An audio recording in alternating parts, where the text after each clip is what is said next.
Как отличить пули Б-32 времен войны от послевоенных модернизированных? Начнем с того, что Б-32 известны в 3 калибрах, так что отличать придется многое. В годы войны это была основная бронебойно-зажигательная пуля в этих патронах. Плюс был еще 12,7 мм швак с выступающей из окраины, в котором тоже могла быть пуля Б-32.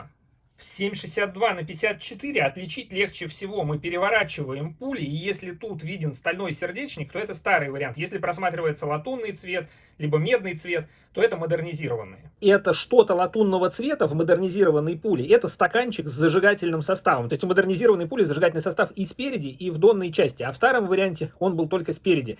Сердечники из инструментальной стали очень твердые, но в модернизированной пуле сердечник без хвостового конуса. А в старом варианте он был с хвостовым конусом. Свинцовая рубашка между сердечником и оболочкой есть и в модернизированном варианте тоже. Модернизированная пуля несколько длиннее, и вот в этом месте есть небольшой уступ. Б-32 это потому что с пулей образца 1932 года, хотя еще несколько лет она немножко дорабатывалась и осваивалась промышленностью.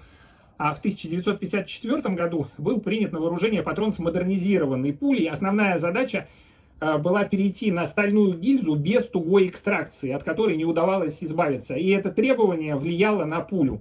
В 14,5 мм в модернизированной Б-32 вот в этом месте есть уступ.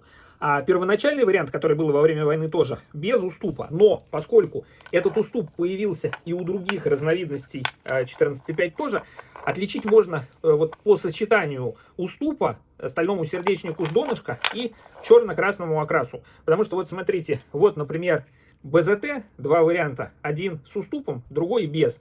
Окрас вершинки очень похож, но с донышка тут уже будет трассер. 14,5 Б-32 был принят на вооружение в 1941 году, а когда появился вот этот уступ, я точно не знаю, скорее всего, во второй половине 50-х. И там тоже был переход на стальную гильзу. Если распилить большую пулю, это модернизированная, то виден сердечник из инструментальной стали, свинцовая рубашка между сердечником и оболочкой и много зажигательного состава спереди, который давайте мы с вами сейчас сожжем вот из этой половинки.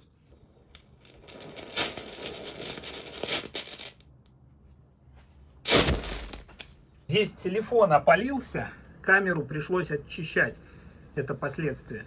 12,7 мм Б-32 был принят на вооружение еще до войны. Возможно, со временем в пуле что-то и улучшалось, но отличить эти две пули на глаз по внешней геометрии, скорее всего, не получится. Если клейма 40-го года, ну, значит, это старые пули тех лет. Внутри пули все то же самое, переход на стальную гильзу не состоялся.